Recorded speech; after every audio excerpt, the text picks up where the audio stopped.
We're going to move quickly.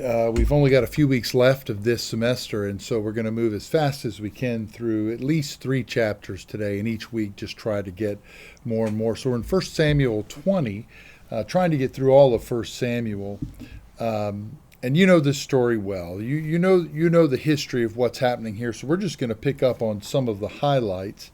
And just looking at chapter 20, where you have Jonathan warning David, what are things that we see there that we can learn from, especially when it comes to just looking at those first verses of real fear, even though David has God with him, even though he's God's anointed, even though he's with Samuel, even though he's just seen the Spirit work in incredible ways on or even against Saul in terms of how you interpret that, and yet he still runs. Listen, there is a time for us to part with people. There's a time for us to flee from lust and other temptations. But it's interesting, even David, with all his skills as a hunter and a fighter, I'm wondering if fear still comes to him. It's something for us to be careful with. Now, you know about the new moon. We don't need to talk about that festival. We don't have time there. Email me if you have questions about that. But there's a couple of things here about David. Again, you need to read this because I'm going to work quickly through it. But there's some things there I like what we see. We've been going through the book of Philippians, the letter there, and seeing some things about Paul and how he's so vulnerable with people about his needs and his issues. And you see the same thing here. That when there's fear, he needs and appreciates this voice of reassurance that he gets here from Jonathan. But also, if you skip down to verse 8, there's something right there about Christian friendship, and that's a reoccurring theme, is friendship. Look, if there's any sin in me, I'm open to that. Now, he's being kind of pressing that, you can kill me if there's any, have your, do whatever. But I think that's a real issue. I'm vulnerable. If there's anything in my life that's not clean, you can speak into my life. That's what Chris Bounds, professor at Asbury Seminary, says. Being a Christian and being a Wesleyan means you can speak into my life. And not only do you see his vulnerability there, but more about friendship. Read this story. It's about covenant. It's about, I love you more than my own soul. Verse 14, that I will even bless. Listen to this. Jonathan, a superior to an inferior, royal house to Jesse's youngest son, right, or young son. I will bless your house. And you see the same thing when you get to chapter 22, verse 42. I'll bless your house. And what do we see later?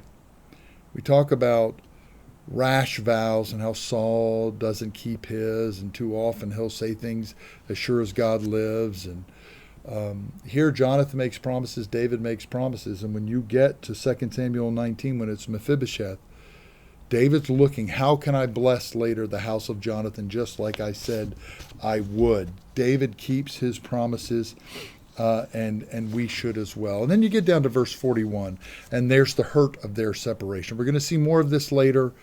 We have a crisis, I said last week, of loneliness in the Christian world. And this is probably why women do better than men when they lose a loved one, when they lose a spouse, because they have friends. And we need Christian friends like this. You see their response here to carry each other in tough times. I think as well there's something here to be said about family obligations. We saw how when David obeyed his father, that put him in a place with Goliath where he could be used of God. And again, we need to set right boundaries and give adherence to what's primary. But here's Jesse, advanced in years. Look at verse 29 in this chapter. David is obeying his brother, who's probably the head of the household now. This is David who's anointed. This is David who's now chosen by God to be king. This is David who's a killer. And I love this reminder too. We're going to get to the point later where David won't even raise up his hand to Saul, even though he could in a cave. He doesn't. He understands honoring those whom the Lord has put his hand on, honoring the king, honoring a parent, honoring the family order. When he's even on the run, if you go to chapter 22, verse 3, he knows this is going to be tough for his parents, his aging parents. And so he drops them off. king of Moab, you've got my parents. Just like Jesus takes care of his mother on the cross. Just like Paul, who's clear in 1 Timothy 5:8, anyone who does not provide for the relatives, especially his own household, has denied the faith and is worse than an unbeliever. It's important for us to have these difficult conversations with family members, but we do have an obligation. It's not the same obligation, but we still keep the commandment to honor mom and dad. And again, I know in some families we have some siblings who won't do that. My obedience, your obedience, is not dependent on what my siblings will or will not do. Does it make it tougher? Yes. Does it make it hurt? You bet. We can be tempted with all kinds of bitterness. But my obedience is not dependent on what other siblings do. We will follow the word of God. And you even see here in verse 39, and I put down the word secrets. But the lad was not aware of anything. Only Jonathan and David knew about the matter. When he says, shoot the arrow to the left or further, that'll let me know if I need to be on the run. Says, Jonathan and David have this plan. And let me say, sometimes it's tough when a spouse will share something about you in public that really ought to be private, or a best friend to share. I love that there are secrets kept here. I've seen it in church meetings. You leave a meeting where there's supposed to be things kept quiet, and you can't even get home without the phone blowing up. Oh, I heard what happened in your meeting. It's a great question to us. Jonathan was a safe person. It's just us. I'm keeping whatever I need to keep private. It's just you and I. And I hope we're people whose the promises we make, we keep, and the things that need to be secret are kept secret. And then these closing verses, 26 through 34, we've seen Jonathan and David. You see a little bit here about Saul. Whenever we are in sin, whenever we are fearful, whenever we're turning inward, we tend to turn on everybody else. And maybe if you even look at verse 13, if you go back there, maybe Jonathan, when he's talking about the Spirit had been on Saul, maybe he's already saying, look, I know the Spirit's left. It depends on how you interpret that Hebrew there. But verse 30, his anger is now just not against David, it's even against Jonathan. Hurt people, and people who have turned inward don't care about their actions outwardly to others. You think the worst of others, you don't see your own sin. He even brings Jonathan's mama into the conversation. I'll let you read that, but he sounds like a pro wrestler. Let me tell you about this, and let me talk about your mama. Anger, jealousy, paranoia, or lust, when it's unchecked, does not stay in the heart, and eventually it plays out. Eventually it hits the streets, and you see a spear even thrown here, verse 33, at Jonathan. By the way, whoever Saul's spear-throwing coach should be fired. Whoever his offensive spear coordinator is needs to be gone. No matter the buyout, he's got to go. But you just see whatever we're holding on in here, it eventually hits the streets. We've got to watch our hearts and our imaginations. Bitterness, anger will get the best of us, and eventually we even lash out at the people we love. Chapter 21. You know the story of David and the holy bread, and even how Jesus reminds us, as the rules are bent here for David, this is supposed to be for people who are clean, people who have abstained from even from sex, as holy as that is between two people in marriage. It's for the priests. It's to be eaten in a holy place. There's some bending of the rules, and Jesus gets it right when he talks about it and brings up that story. He will always bend to people over some kind of keeping of a ceremonial law. It's all about mercy first. And Doeg's there. We'll get to him later. You can read chapter 21 eventually. When you hear it, there should be, oh no, how is this foreigner here? And you just know he's going to tattle. So David flees to Gath in verses 10 through 15. And he acts mad in front of that king, trying to get in trouble, because David hears. It's almost like, do they have a top 40? Is this Casey Kasem from the 70s or 80s? Is this the Spotify most played playlist? How do they know of this song that's gone out, this about Saul killing thousands, but David's killed 10,000? If they've got that song singing here, I could be in trouble, so I'm going to fake it.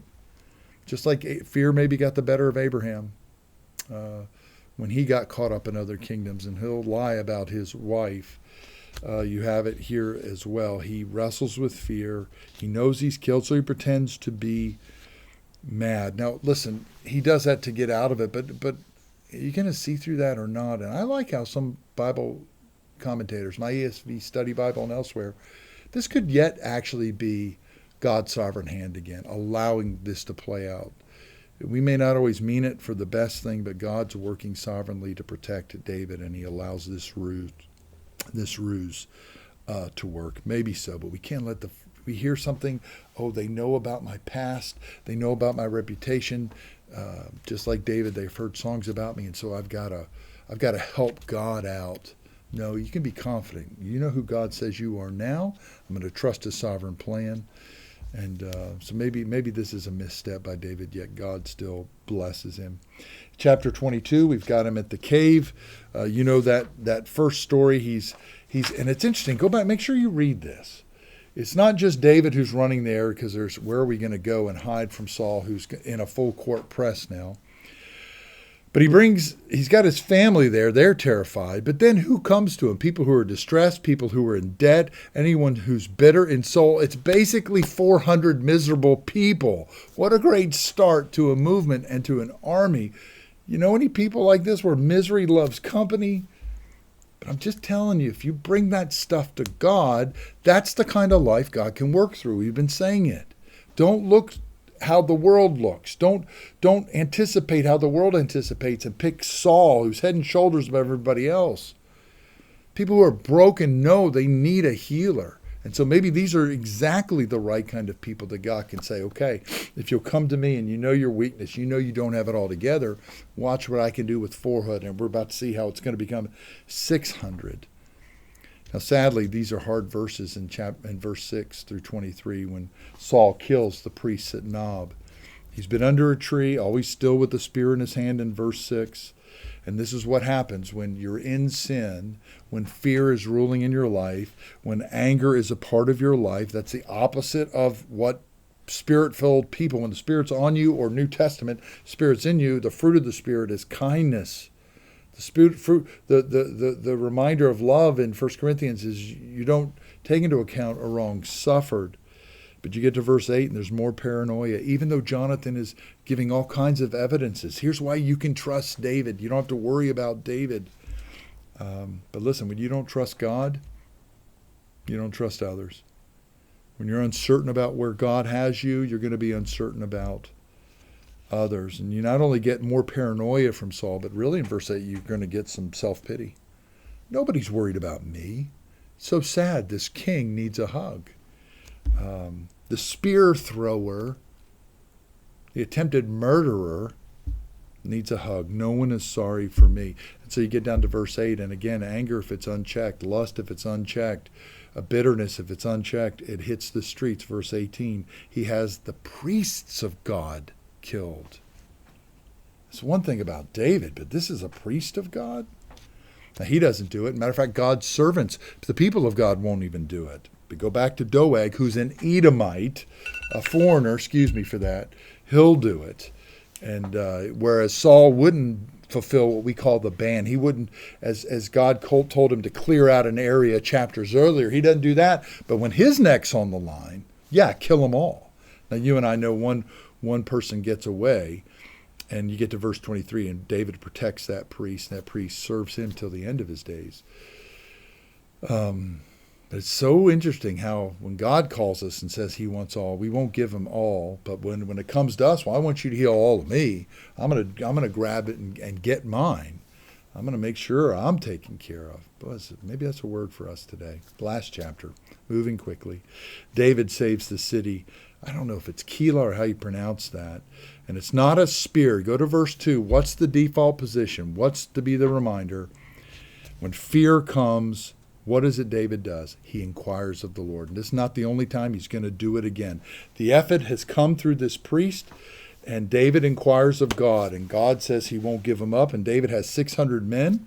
He knows Saul won't quit, and so he flees. But I love that he inquires of God first. You go to verse 14 in chapter 23. And again, you see God's sovereignty. And David stayed in the wilderness, and the strongholds remained on the hill.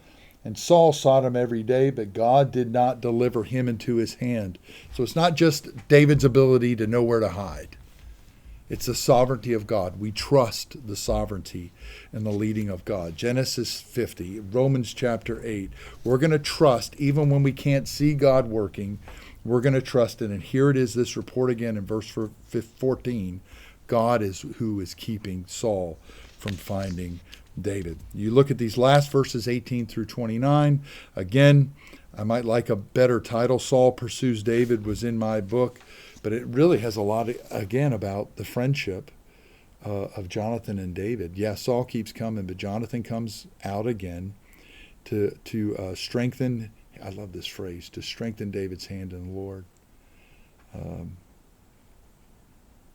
There are times for us to receive, there are times for us to receive to each other, but boy, a good check. When's the last time I strengthened somebody's hand in the Lord? That's great stuff. And the reminder, too, do not fear. It's all over the Bible, and we need to hear it all the time. And again, making covenant, a superior with an inferior, making covenant. Now, when we get this last picture of Saul, and then we're done, verse 21, finally someone has compassion on me and is finding David for me. So go search. What does he do in verse 21 that David didn't do? When he hears the word that where David is, there's no inquiring of the Lord for him. I'm going to go get him. Now, again, the Philistines attack. He can't go get David at that point again. Is that the sovereignty of God? Maybe so. But what's a word you need to hear today about inquire of the Lord first? What is it you need to pour into a friendship? Be open to a friendship. I know we're racing through these. How is it we need to fulfill our family's obligations and care for those in times of struggle? However you need to hear this, I'd love to, again, Barry at madisonmc.org. I'd love to talk to you about however you need to hear and respond to this, his word. God bless you.